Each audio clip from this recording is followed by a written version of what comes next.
Ken, good afternoon. How's it going? All right, I just shot you the screen, so you go ahead and get your PowerPoint set up. And while you do that, I got about 35 chats in here that have been talking about they've been screwed over before. Jerry, Tamara, Paul, Mike, James, Shine, Glenn, Victor, Darlene, Ken, John, Peter, Paul, Kumarisa. I'll tell you what, guys, it's you guys that make us, when we work these days and these long days and put this stuff together, it's you guys that make it worth it. And it is you and your feedback and everything that you guys give us, even when you're telling us how to get better. Like Alan said, hey, I really want to buy this stuff, but the resolution of the videos better be good. That's the feedback that helps us get better, and we work even harder for you guys. Okay, so we really appreciate everyone coming out here. I know it's been a long day. But I'll tell you what, this is what makes it, and this is why we're traders, and this is why we're investors, because we're sitting here on a Saturday trying to better ourselves, and I'm proud of you guys for that. I'm very very proud of you guys. So, Dave, here we go, buddy. You're the closer. You are All here right. to close out the day. Dave's going to be talking about using discipline systems to grind out short-term performance. I really want you guys to pay attention uh, because what he's talking about today, the discipline part, is so important. Okay, and Dave, when I watched him last week do a presentation, it really hooked me when I looked at it and said, "Wow, he's right."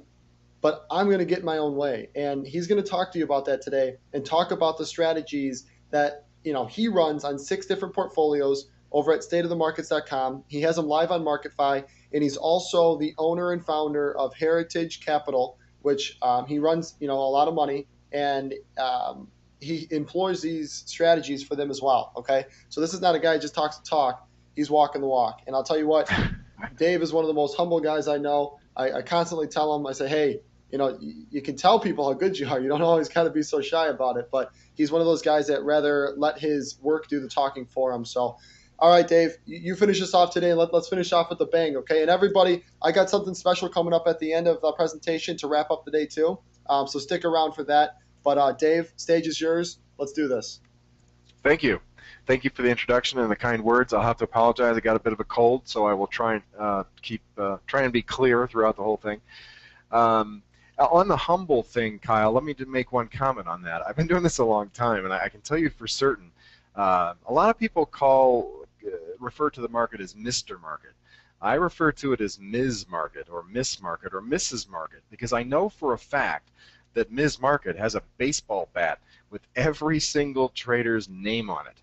And the minute you start talking the talk about how great you are, that bat usually comes swinging right at your head.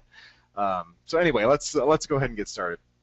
The title is Using Discipline Systems to Grind Out Short-Term Performance because I couldn't think of anything that was longer. Welcome this afternoon. Let's go over our topic outline for today. A little bit about me first. Then I'm going to spend a little time talking about my favorite topic, which is the stock market. I'm basically I'm obsessed with the stock market and why things do what they do and how it works. And to me, it's a wonderful game to be in. I don't view it as work. So if I refer to it as a game, I think that's the way you have to treat this. Basically, let's talk about this market. It's one of the most hated bull markets in history. I really don't understand that. Everybody on the planet now is a macro player. I'd say 5 years ago, nobody even heard of it. But now everybody's an expert, everybody's macro, and everybody's looking for the next bubble. I think too many people, we're going to talk about this, I think too many people are fighting the last war. In other words, I don't know very many people that were able to forecast the tech bubble of 2000 through 2002, where you got just annihilated in tech. Nobody but John Paulson and a couple other people were vocal about the idea that we have a bubble in real estate, a bubble in those ABCs of securities. So the key, though, is that everybody on the planet is now really, really, really ready for 2008 again. But I can tell you, having done this since 1980 and having managed money since 87, whatever happened last time absolutely will not happen again in the near term. We won't be repeated. So the next crisis will be completely different. There will be one. It may be next year. It may be 10 years from now. But being totally prepared for the last thing is not a great way to go. A lot of investors will talk about this idea of being discretionary. I am not a discretionary trader. Nothing wrong with that. I have been a discretionary trader during the early part of my career, and I found that nobody can call the market. By that I mean, making a call saying, getting on CNBC and saying, hey, the Dow's going to 16,000, as a colleague of mine did just yesterday. Nobody makes those calls consistently right. So I found if you want to be in this game for a long term, if you're planning for your retirement, you got to find a way to be consistently right. You got to get it right over and over and over again. So we'll talk about what I refer to as an adaptable, repeatable process, which allows you to grind out gains year in and year out. I'll talk about how I actually use and make short-term timing decisions, and when we make short-term timing decisions. And again, I guess there's this offer you can't refuse that Kyle's going to talk about at the end. So my name is David Moenning. I'm the owner of Heritage Capital Management. I'm the founder of stateofthemarkets.com. Quick pause on that. Stateofthemarkets.com is designed for the general public. Our goal is to take professional investment strategies and a professional's point of view and bring them to the general public. The site was basically designed for me.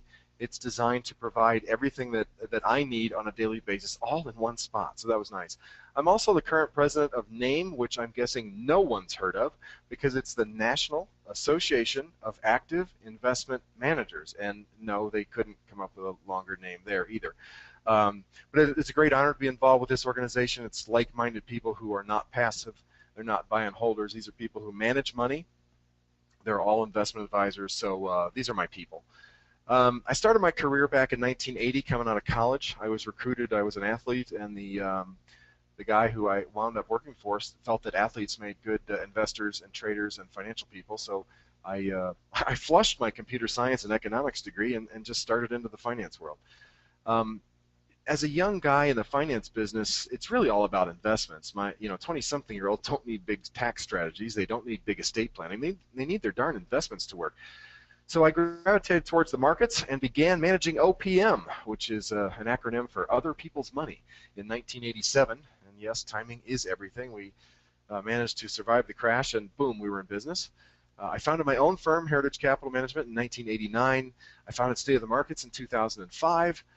We survived that crash of 87, prospered in 1990. In 2002, I would say the vast majority of my clients actually made money because, again, the trick to that bear market, and the reason I got into the newsletter space was the bear market of 2000 through 2002. It was not a hard bear market to miss. All you had to do was get out of tech. All you had to do was take the foot off the pedal and take the turbo off, get out of margin, and you would have been fine. Also survived 2008. So I'm here to share strategies for using a disciplined, I'll probably only say that 100 or so times today, repeatable process to trading or investing. So before we get into the nitty-gritty stuff, let's talk about the stock market a little bit, my absolute favorite topic. Bottom line is, the bulls have been on a roll. Surprising. I think it surprised everybody, including me. But I have to say, this is probably one of the most hated, I mean abject hate towards this bull market in history. Frankly, I'm not sure why so many people are so negative. I've got an answer. I got an opinion, but we'll get to that in a second. Seriously, look at this chart. What is not to like here? I'm not a big fan of Dennis Gartman, but he said one thing a long time ago that I really loved. He says, what we try and do is find charts that go from the lower left to the upper right in a fairly steady line.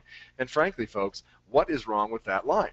I mean, by the way, unless you've been in this business for longer than 13 years, you've probably forgotten what a bull market looks like. And in case you have forgotten, what we're seeing right now, this is what a bull market looks like. So again, let's talk about all these people and why they're so negative. And I think, honestly, the bottom line is it's probably because they've missed out on some great gains. Again, the whole world, the natural tendency as you come out of a bear market is you're preparing for it. I Won't Get Fooled Again, right? The great Who album. You don't want to get smoked again. So you're so prepared for that next negative decline. But fans, I've been in this business since 1980. And since 1980, there have been 3 crashes. 1987, 2000 through 2002, and 2008. That's it. The rest of the time, the stock market tends to move higher. And I think since 2 of those disaster markets, again, 54% in 2000 through 2002, 55.5% in the 2008 bear market, these are annihilations. And since those both occurred in that last 13 years, I think most people believe that that boom bust cycle is going to continue. But let's look at some of the S&P returns, and this is through last week, not actually Friday, from the 2009 low. Remember March 9th, 2009, Jamie Dimon of J.P. Morgan got up in front of a press conference, and he basically said, you know, guys, we are making money. We're going to show profits. And at that time, the whole world thought the banking system was going to collapse and everything was going to heck in a handbasket, probably because we'd given it down 20% or 25% in 2009 already, and it was only 3 months in. So from that point, the market turn hasn't looked back. You got about 150% gain since that period of time. And I think the key thing is this, from a psychology standpoint, when things are so bad, everyone assumes that what is happening is going to continue. Remember, people, the market environment changes. It doesn't stay the same forever. So whatever you're seeing right now, trust me, it's going to change. So we have to be able to change with it. Since June of 2010, we had that great bull blast coming out of 2009. Then Europe set in. Good grief. We started to hear about Greece. What a mess. But since that first Greece crisis, the S&P 500 is up more than 65%. Since October 1st, 2011, which was the second time Greece made us miserable. And then we had the dueling problems of the U.S. debt downgrade, and the first time Washington really made a fool of itself. But since that time, since that low, the S&P 500 is up about 55%. Since June 2012, which was the last time we had to deal with Greece, the S&P 500 is up 32%. Since November of that year, when the sequester was all the rage and everybody was worried about the government going bankrupt and defaulting on our debt, blah, blah, blah. Yeah, that's right. The S&P 500 is up over 25%. And so far this year, as of yesterday, 19.9%. So again, I ask, what is wrong? What is the problem here, folks? Sure, there's been volatility. There's been some corrections that have shaken a lot of people's confidence. In 2010, these are more than normal. The market normally, if I look at my 30-plus year career, you usually have a lot of 3% corrections. You have a handful of 5% corrections, but you have very few 10% corrections, maybe one every other year. But in 2010, we lost 16%. In 2011, we lost 19%. Then in 2012, we got hit twice, once for 8% and once for 10%. And I think this is the reason, this volatility here, is the reason why so many people are so negative. They're so braced for that next wipeout. But my theory has been that if there is no crisis, there is no wipeout.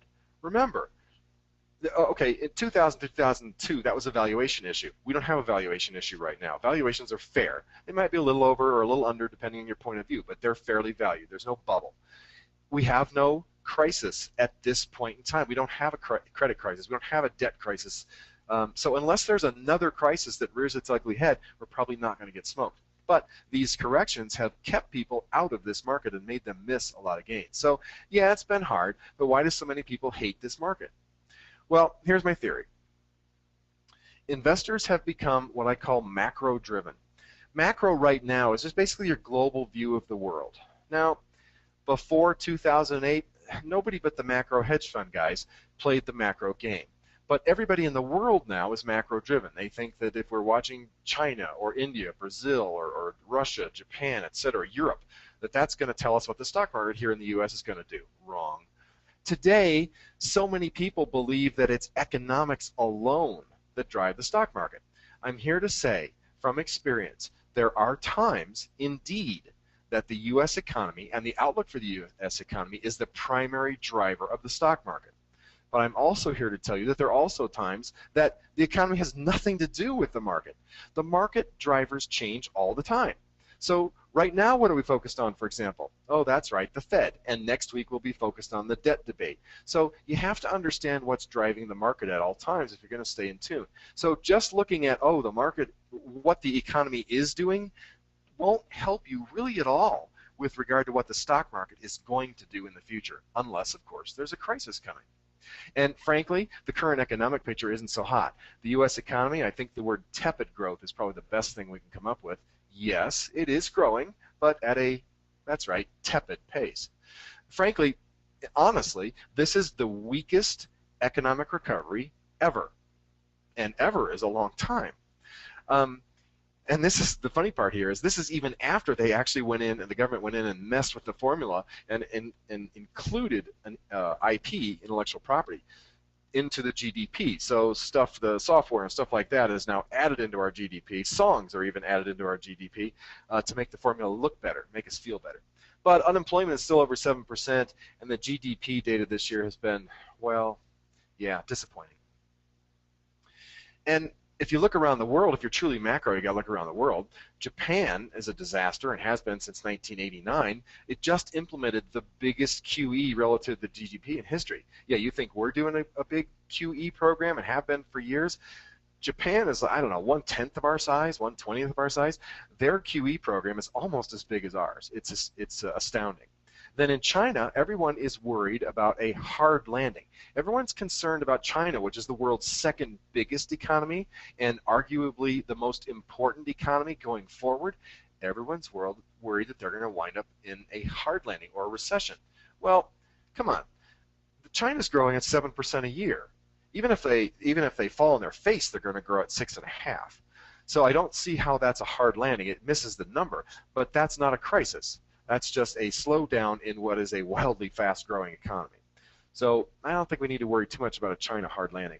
And Europe, the question is, will they ever recover? The answer is, yeah, they are recovering, not at any great degree. But the most important thing to understand is this Europe mess has been with us since 2010. This is not news. This has been priced into the market, 17 times over. So I don't think we have to worry too much about Europe at this point in time. So with all these macro worries, you got Japan, you got China, you got Europe, we got the US, you got unemployment, blah, blah, blah, now Syria, etc. Stock prices, despite all that, are higher. Yeah, they're a lot higher. So to the people who've been sitting on the sideline, to the bears out there who continually tell me week in and week out, yeah, Dave, you just wait. You're going to catch your lunch again.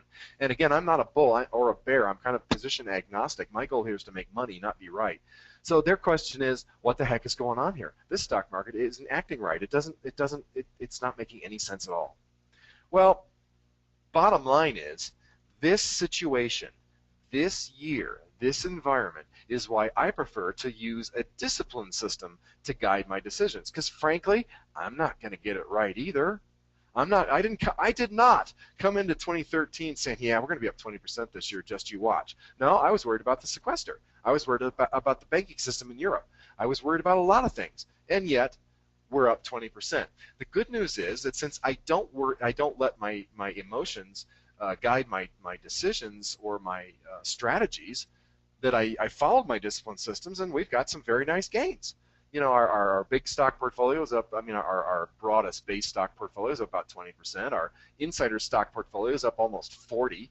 Our timing systems are up anywhere from 20 to high teens to almost 30. So, we're making nice gains. But the key to that is that I used discipline instead of my genius brain.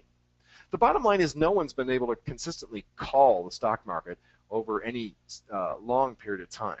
Does anybody, and I realize, I apologize to the followers, I did not realize that Joe Granville had died on September 7th, but he was, for a time, one of the greatest predictors in the business. It was, in fact, they referred to him as Joe, I'm the greatest Granville. There was Irene Garzarelli after she made a great call in 87, hadn't been seen since. Anybody remember Robert Prechter? Yeah, you Elliott Wave guys and gals do.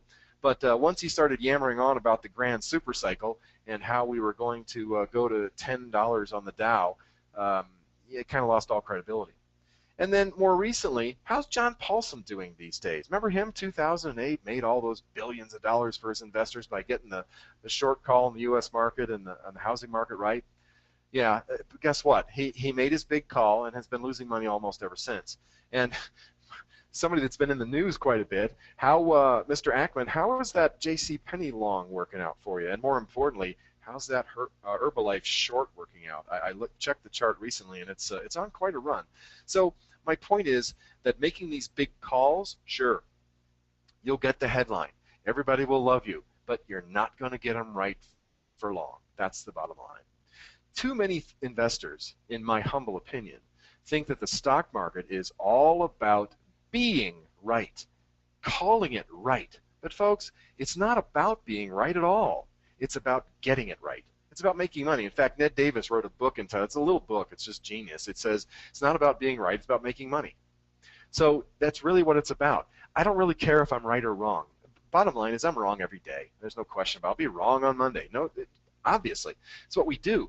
But the trick is to get the market right.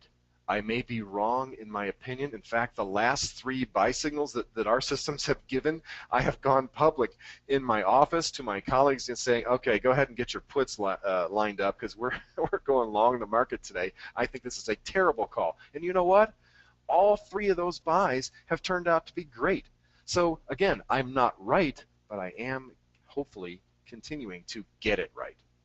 Year in, year out. So too many investors focus on the hot dot trade of the day, the Teslas, the Apples, the Googles. You can go on and on and on about the trades. Personally, that's not what I do. Nothing wrong with that. I'm sure a lot of people today have given some great ideas. Saying Luke's got some tremendous stuff going. But that's not what I do. I focus on the big picture. I focus on the stuff that over 25 years is going to make my retirement work out. Again, not saying that they're wrong. I'm saying that this is how I approach things, and this is my opinion only. So I want to make that clear. But I think the most important thing to recognize is the vast majority of investors I talk to don't have a discipline.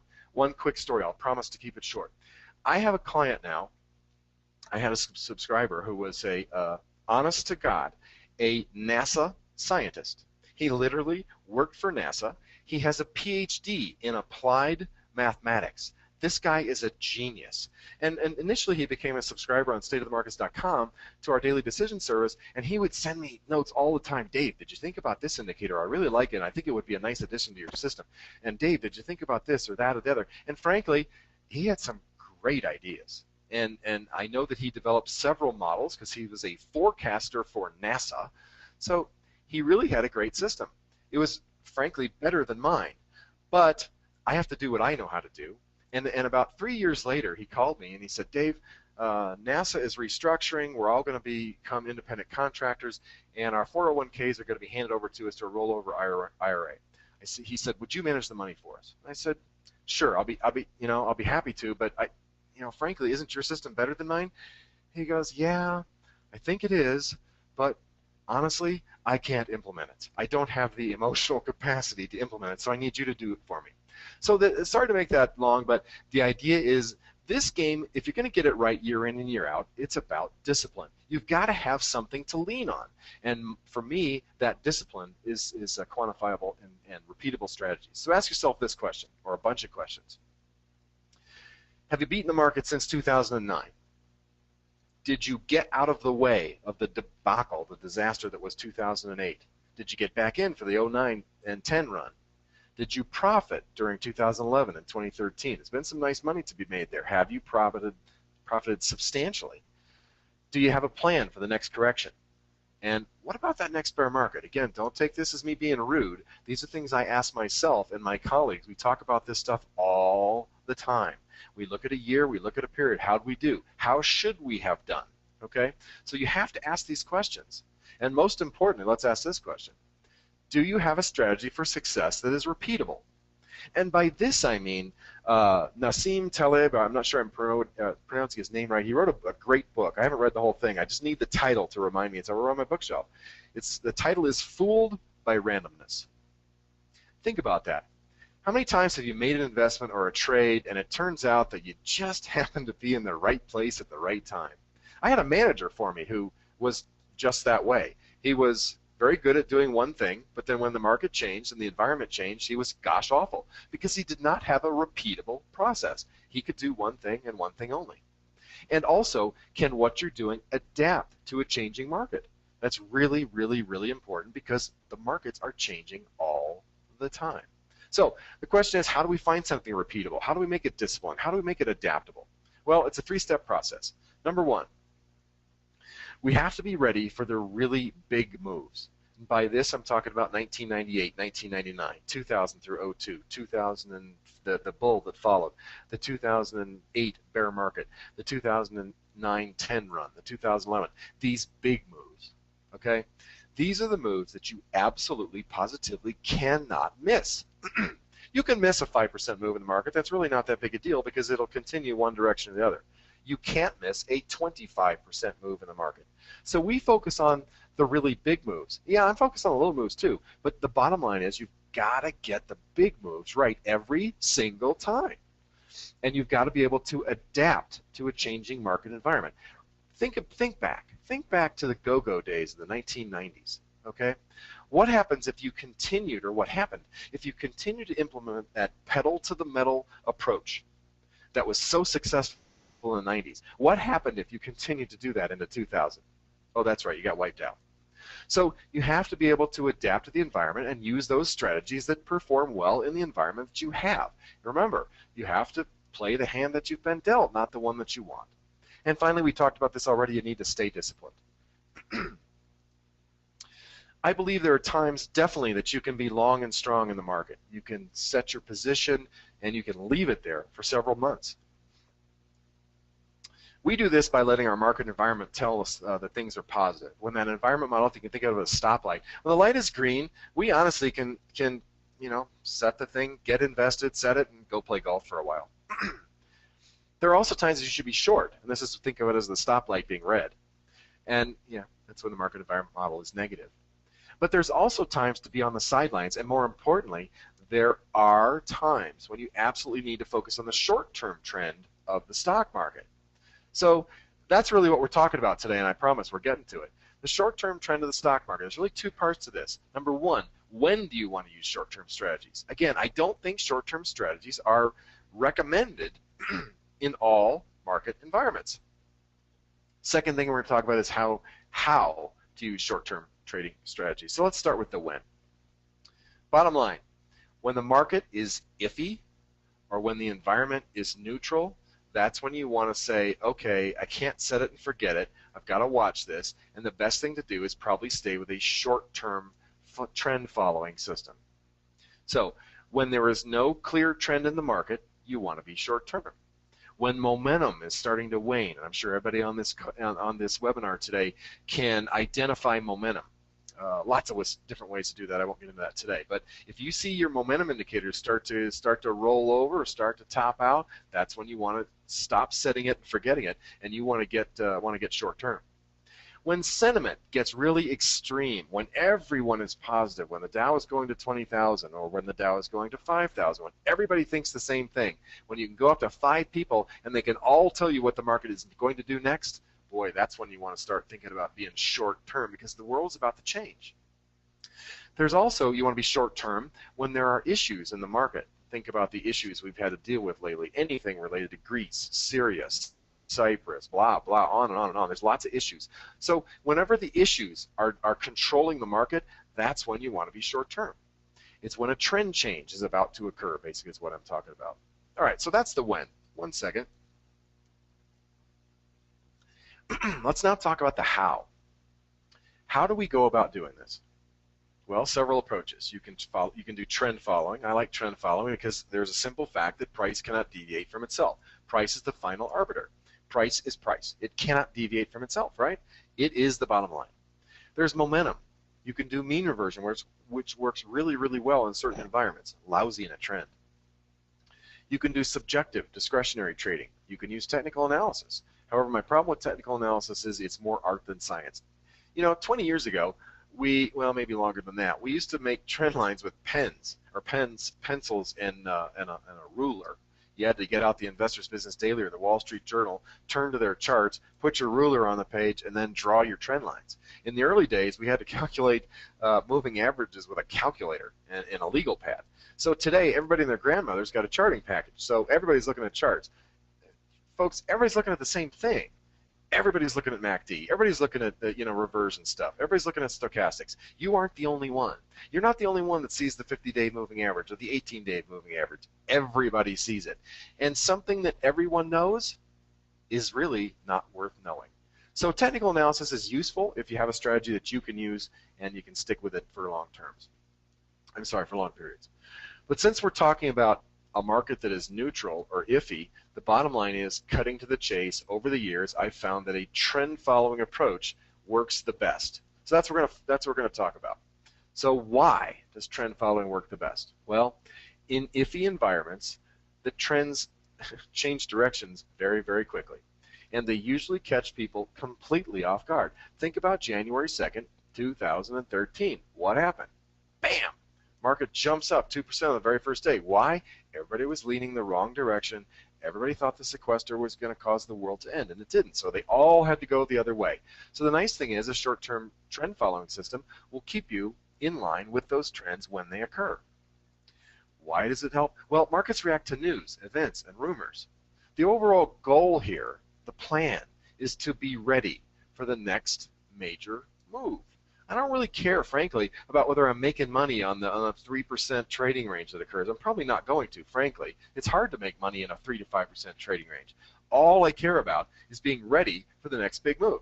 So I found the best way to do that is, drum roll please, to play all the little moves. Why? Because if I play all the little moves, I definitely will be there for the next big move. It's the only surefire way to be there when it happens, and to be there on a consistent basis. Honestly, I've tried lots and lots and lots of things. When the market is iffy, let the trend be your friend. Yes, it's going to chop around and drive you insane, but this is the only surefire way to get all the big moves right. Okay? This is how we are able to catch moves such as November 2012, when everyone was freaking out about the sequester. Remember that? Oh, it's going to be death. They weren't going to fund the government, going to shut down, we're going to default on our debt, blah, blah. January 2013, remember, everyone was so negative. Macro, sequester, etc. March 2013, everyone thought this rally was over. Mid-April, everybody was sure the rally was over. June, everyone thought a new bear market was starting. And in August 2013, when a war was supposed to break out and cause us to break down into a bear market yet again. The bottom line is, there were reasons to not play or buy every single one of these very, very nice rallies.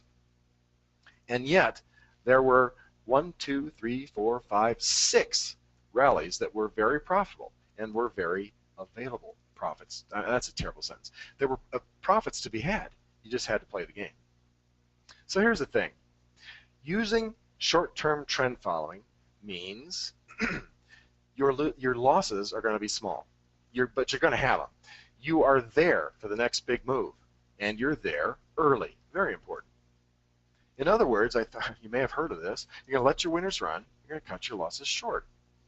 Do the math on this.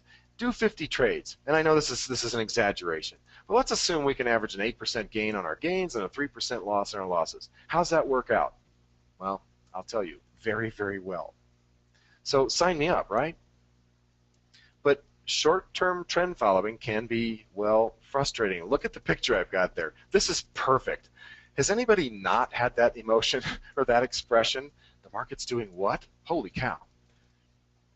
If you're going to follow a short-term system or a short-term approach, yes, you will have losses. Absolutely you will. And oftentimes you're going to have several in a row. Joy. And yes, you will want to give up. My guess is, at least from my perspective, usually about the third losing trade in a row, you're ready to beat your head up against the wall, pound the table, throw the stapler through the screen, and just say, that's it, I quit, I'm never doing this again. But the approach absolutely will, excuse me, keep you on the right side of the really big moves. And it's going to get you in there or out of there very early. And if you continue to do it, if you can deal with the emotion that that gal is displaying, you'll be able to beat the market year in and year out. Here's how we do it. First, another page of caveats. Brace yourself. My approach is not sexy. It does not get me on TV. I don't make headlines because I don't make calls. I don't get on there and say the Dow's going to do this. I just try and stay in line with what it is doing. But it does keep us on the right side of the market's really important moves. It's repeatable, sustainable, and it works. So let's get right to it, shall we? Let's talk about our short-term trend following system. And the marketing department says, hey guys, could you come up with anything more boring? What about something with turbo or rocket charger or something like that in the name? No, sorry, I'm a market geek. Short-term That's the time frame. Trend following, that's the approach. System, yes, it's discipline. So for me, that's the name because it makes sense to me. We believe the character of the markets change all the time. I've talked about that. The most recent one was 2010 through 11. Moves that once took weeks now were occurring in days or in some cases hours. If we recall, at the end of 2011, the market moved 9% 3 times, up 9, down 9, and up 9 again, all within about a month. Correlations skyrocket. Correlations, I'm not sure everybody knows what that means. This is when the correlation is how an asset class or a stock acts relative to the S&P 500. When a correlation is 1, it means it acts just like the S&P 500. So lately, since 2010, 2011, correlations have skyrocketed more towards 1, which means most everything at times, when the markets are moving very fast, everything acts like the S&P 500. So that's part of the market environment that we have to take into account. This is likely due to HFT, high frequency trading, because everybody's doing it. It's due to hedge funds using ETFs because they can now, move baskets of securities very, very easily. Heck, even I do it. And algorithmic trading strategies. I make fun of it on Twitter. I make fun of the algos all day long, every day. But frankly, I use them with my clients. When we're going to move $10 million into the market, buying the SPDR or the SSO or the UPROS or something like that, even something as little as 10 million or 2 million will move the market. So we're these days, there are algorithms that can help me. There's something called a TWAP, time weighted average price algorithm. So when we're going to move 10, 15 million dollars into the market and we're just going to buy one security such as the SPDR, we don't want to just bomb in. So we hit our algo button, and it then buys for the next 4 hours, buys our little position every 30 seconds for the next 4 hours. So any movement on up or down helps us average out the price. So the point is, everybody use algorithms. Face it, it's part of the way the markets work. So key points. Algorithms drive the market. You have to understand that. It isn't people, it's algos. The people may say, hey, that algo is stupid, we better change it, but it's the computers that are running the market. You must understand and recognize how they work. Your management systems must be able to adapt to changes in the market when they occur. So right now, we know that if a news item were to hit the tape on Sunday, that all the algos will chase their tail on Monday morning. That means that the market will blast one way or the other to an extreme. What you don't want to do is try and get in or out during that blast, because it's just it gets overdone in both directions. Then it reverses. You wait for the reversal. So that's something to understand in this market environment. So right now, we've got a more volatile environment. So because of this, back in 2011, we went back to the drawing board and redesigned our systems. We set our goals. This is what we wanted. A definable, that means we know what we're doing, and it isn't a black box, and anybody that can ask us, we can tell it exactly how it works. We wanted it repeatable, and we want it to be a process-driven system. We want it to be 100% rules-based, because frankly, making discretionary decisions when it gets tense is exhausting. It'll shorten your life. It'll shorten your career. So your rules won't be right 100% of the time, a rules-based system, but it'll be right most of the time. It'll get most of the big moves right, and that's frankly all I'm looking for. I want it to be multi-strategy. I wanted it to be multi-time frame, because there's time to be long-term, there's time to be short-term. I wanted quantifiable triggers to tell me when to be leveraged and when not to be leveraged. Again, there's times to put the pedal to the metal and times to be chicken and play really short-term and not with much money. I wanted to be able to adapt to changing market environments. I wanted to be sensitive to trends. And most importantly, and I'm guessing somebody hit on this sometime today, we wanted a system we could live with from an emotional standpoint. I can say, in all honesty, I sleep very well at night. Whether the market is blasting up or down, my systems take care of me. I know what to expect. I have a good idea when they're going to screw up, and I know when they're going to do well. So I can live with this. I can show you lots of better ways to perform better, but I personally couldn't live with them. The result was our short-term trend following system, which is designed to navigate the short-term trends of the market. I believe the word duh should be inserted there. What is short-term? I got asked that in Chicago last week. For me, 3 days to 3 weeks. That's short-term. I want to be able to adapt to trends as they mature. I'll get to that in just a second. The goal is to be on the right side. I think we've hit that 10 or 12 times. So here's how it works. we utilize three, I'm not sure they're optimized, but they're kind of optimized, moving averages. They're weighted and they're moved forward. Now, what does that mean? Here's this is a chart from, well, just Friday. And you can see we've got three moving average. Number one, they're all weighted. They're not exponential, they're not simple, they're not XYZ, they're weighted. That's the one I prefer. So again, that's what I'm choosing. There's three of them here. There's the, oh, I lost my cursor. Hopefully you can see it. There's the purple one, which is dashed. There's the orange one, and then there's the teal one. All right, the idea is that those are three different time frames that we're looking at, all within the short-term environment. But the key is they're moved forward. And you can see that they don't just end on the price point on, say, Friday. No, they keep going. They're pushed forward to the right. So that's what I mean by move forward. The whole moving average is slid to the right, and we like 2 periods. Is that right for everybody? No, but it's what we like. The buy signal occurs when the S&P crosses above the closest moving average. Let's go back and see what that looks like. So down here on this day, this was September 4th, I believe, the S&P 500 moved above its closest moving average, so that was our buy point. Did I think that was a good buy? Heck no. I had just been whipsawed twice. I felt like a dingbat. Told you it's going to happen. But turns out that was a darn good buy signal. But we did it anyway because that's the way we roll, as they say. But that was an example of the buy signal. The sell signal then is triggered when you move back below that moving average within the first 10 days. And that's really key to this system. So we're willing to say if the market dinks around and goes up and down over a 2-week period or 10 trading days, that you should stick with that very short-term moving average because there is no trend. So you just want to try and be there for the next big trend. This is really, really simple stuff, frankly, and you may be rolling your eyes or yawning, and because I know this is not exactly groundbreaking. But now for the cool part. This system is designed to adapt to the environment, and here's how we do it. If the S&P 500 is above that short-term moving average for 10 days or more, hey, the bulls have something going. History proves this. So what we do, if the bulls get something going and they've proven themselves just to a certain degree, our sell trigger will adapt to the environment and adjust. We award the bulls some room to work because after you've got a decent trend on your hand, you don't want to sell that first breakdown. It's just a whipsaw waiting to happen. So what we do after the market has proven itself, after the bulls have gotten, proven they've got something going here, we'll say, okay, we're going to give you a little room to work. Then, if the S&P 500 stays above that moving average for 15 days or more, boy, now we've really got something going.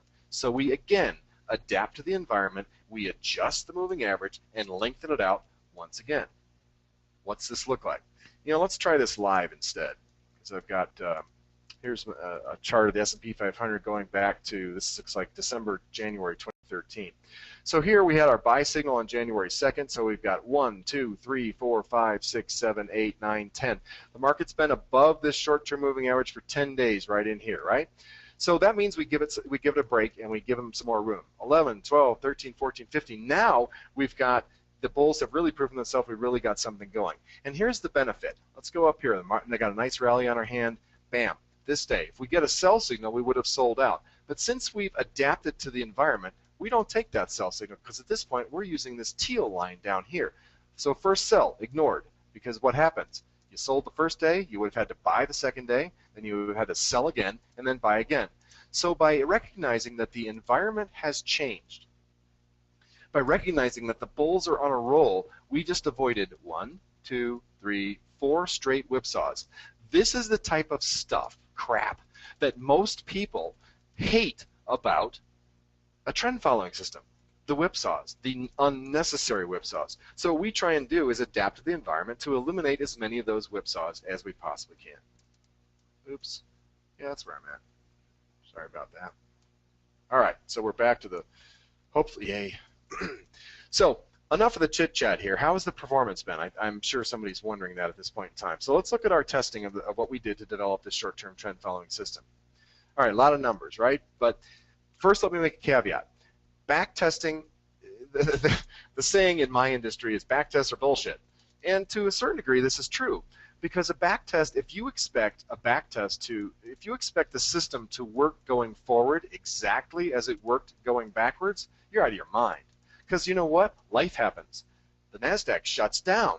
Your system goes out. You have to be at the dentist. All kinds of things happen. So what the goal of a test of any system is to identify how does it work in a bad environment, how does it work in a good environment, what can I expect it to work, and then in those neutral environments, how does it work? So that's the way we approach these tests. So let's look at it here. 1997, the first year. Now we went back. This isn't a magic year. 1997 through 1999 were rip-roaring bull markets. I wanted to see how this trend-following system did. I lived through that live. I knew there were pitfalls, and I'll tell you about those in just a second. In 1997, first thing out of the box, you underperformed the S&P 500. Awesome. Not exactly what we're looking for, but if you make 28%, you're doing okay. Next year, 98 was a big differentiator. Almost 90 versus 27. That's just because you were leveraged at the right time. It was a great trending year. 99 was actually not a good year. You only made 20%.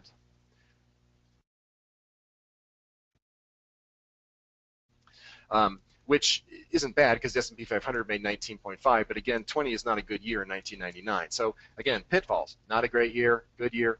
2000 through 2002, though, let's look at that. The system has black numbers. The S&P 500 has red numbers, and that's really the key. People say, oh, wow, it did so good during that bear market. Well, guess what? It's supposed to do really good in a bear market. This is what all risk management systems are designed to do. You have a bear market, guess what? You better either lose very little or you better make money, because that's what this game is all about. So yeah, in 2000 you lost money, the system made money, and again in 2002, so you did very well there. How'd you do coming out of the bear market in 2003 and 2004? These are the really big questions, because any risk manager worth his salt, if you've got a 3-year bear market, yeah, you're going to get out of the way. The problem is, I asked you earlier, did you get back in? And that's really hard because most risk managers don't.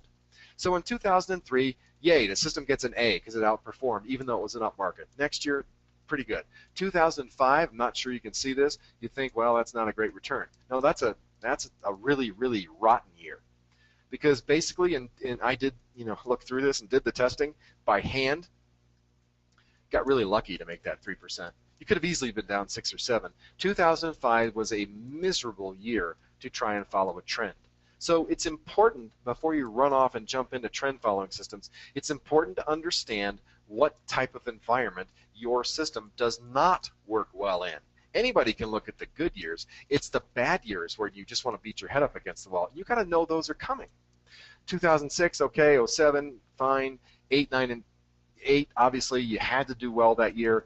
09, again, yeah, you got the bull market. Honestly, in 2013, we are having a not so good year again. Why? Because the market's straight up and the declines are short and sweet, and you can't make much money because you're not able to get short. So 2013 is a year where trend following doesn't work great. But overall, what you've got, I don't know if you can see this, but you've got the average rate of return is 20.39% on average over this period of time versus about 3.6 for the S&P. That's a spread that I can work with. Will it be 20% going forward? Doubt it. But again, there's that large spread, and if I have that large spread, I can work with that. And that's really the key. So do we want to focus on the absolute returns? No, absolutely not. What we want to focus on is how it works in certain environments. Okay, what's wrong? There we go. Thank you. So, example of the system in action. I think I went through this. In January, we moved. Yeah, moved. Let's skip this. We went through this. And I think the key here is, and I'll hit this one more time, is at the end of January we avoided 4 straight whipsaw trades because of the fact that the system adapts to the environment. So let's talk here. This type of system can add value when the environment is neutral or iffy. Let's look at it right now. Let's go back to live. My apologies. We got a buy signal here. I did not want to take it. Sure enough, we took it anyway. We got a nice trade. So we've been up 1, 2, 3, 4, 11, 12 days, and things are working out pretty well.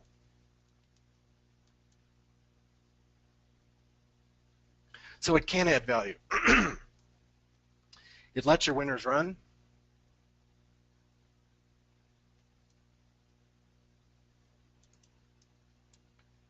Okay, I'm really trying to find the mute button. It lets winners run and cuts losses short, but it can be hard to live with at times. So you have lots of little losses, which are tough on the psyche at times. So the problems are only 54% of the trades, 55, are winners. 51.4% of the long trades are profitable. Well, let's think about that. That's not good, folks. That means that every single time I buy on the long side, I know about half the time I'm going to lose money. When you're on the short side, we haven't talked about that because it gets kind of complex. 69% of the short trades are winners. Why? Because I only take no-brainer shorts. So more profitable on the short side. But there aren't that many short opportunities because the market's in a bull market most of the time. You also have multiple consecutive losing trades. But, and here's the key thing, you're there for the next big move or when the environment changes. So here's the caveats. And I think I've touched on most of these already, but let's go through them. This is not simple. It's somewhat complicated, as all systems that work are. It's not always easy to live with. It can be, you will, absolutely will feel stupid at times. You will want to give up. And it requires commitment, especially when the markets get choppy. And remember, markets change, so you got to be able to change with them. So this is how we are combating the changes in the market and that new normal market environment. In sum, we wanted a system that was definable, repeatable. We wanted it rules-based. We wanted it to have different strategies so that we could adapt to different environments. I wanted multiple time frames because you got to do different things at different times. I wanted a trigger, quantifiable trigger of when I used leverage and when I didn't. And I wanted something that was able to adapt to changing market environments and more sensitive. And bottom line is, I needed to be able to live with this from an emotional standpoint. So, final thoughts. A short-term trend following system can and does work the vast majority of the time, but it has its pitfalls. The whipsaws drive you nuts. The number of losing trades in a row can cause you to question the system, question what you're doing, makes you doubt everything. And the whipsaws can cost you in the really big moves. So this is why we prefer to use this short-term trend following system only when the market environment is in a neutral mode. So most of the time, we do offer this specific system, but for the money I manage for myself, I prefer to use it only when the market environment is neutral. When the market environment is positive, we're just long and strong. When it's negative, we're short. So we only utilize it in a neutral environment. So how do we define the environment? Well, via our market environment model, of course, but that's really a story for a different day. So where can you find or use this type of strategy? Maybe somebody asked that. I don't know. We offer premium products on stateofthemarkets.com. I know that's a shocking, shocking point.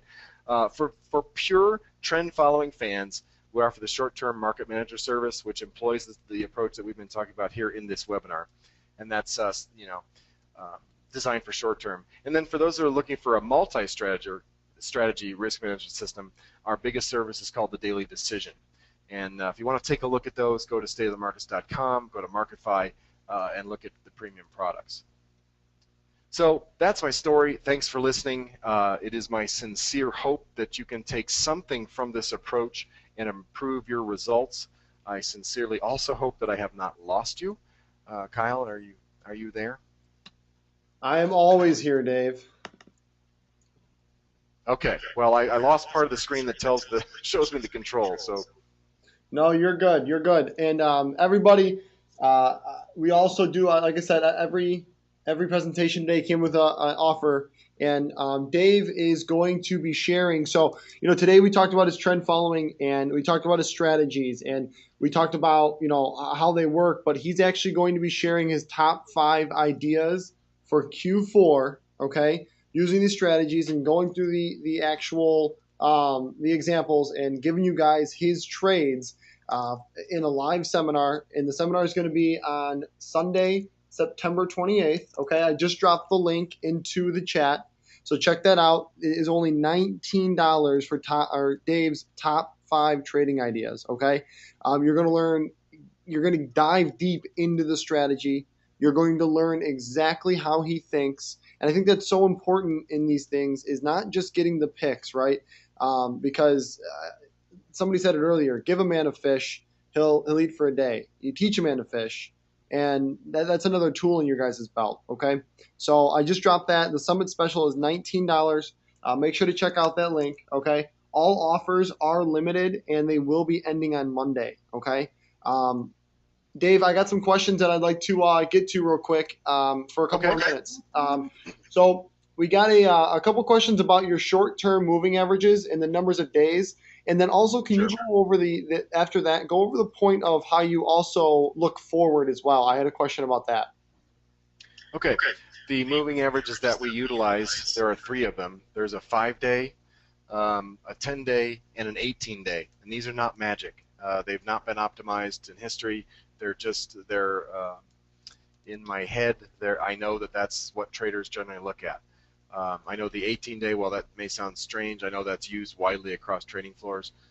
So it's a 5-day, a 10-day, and an 18-day, and those are weighted moving averages. And in terms of moving them forward, I use e-signal. Let me see if I can flip to that. We use e-signal, and if you were to edit the studies, what you can do is if I click on the 5-day, you see the offset. And if I offset it to 0, you can see now that the 5-day ends on Friday. Okay, whereas the 10-day, you can see I've got an offset of 2. I've moved it forward 2 periods. So the purple dotted line is now a 5-day that is not offset. You can see how it really hugs price. This is a little too tight for me. So I found that by moving it forward 2 periods, watch how it changes. Now it gives me a little more room. It's not purely a 5-day. It really acts a little more like a 7 or something like that. But the nice thing is, because it's a 5-day and we've moved it forward, once the market stalls out, the 5-day tends to catch up very quickly, or this smooth thing catches up very quickly, and then it gives it a little room during the. So over here we've got this initial blast. It's kind of like I forget the word. Sorry. So it gives a little room early in the move, and then gives it less room late in the move, if that makes sense.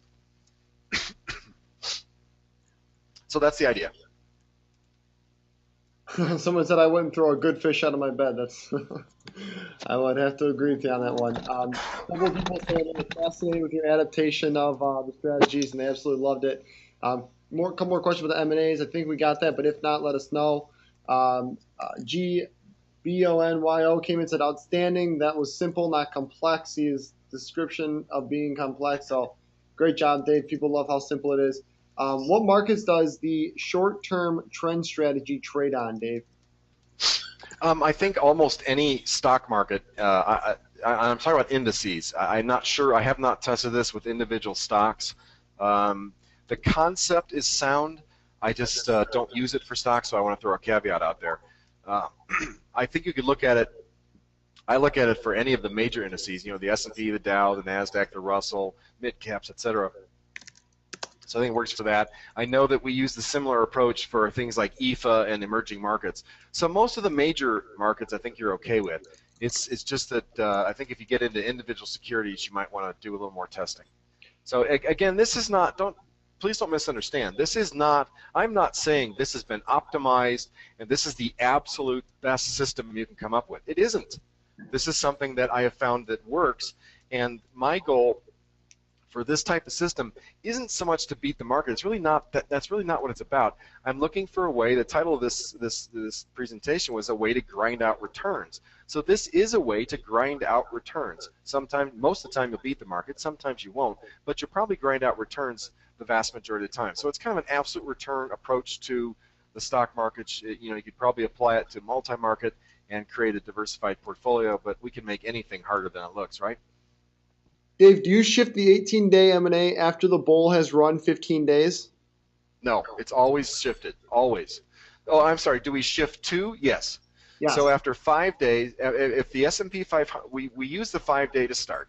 So if the S&P 500 is above the 5-day for 10 days, so on that 11th day after 10 days, we then shift to the 10-day moving average. And yes, that is moved forward 2 periods. So we give the bulls a little room.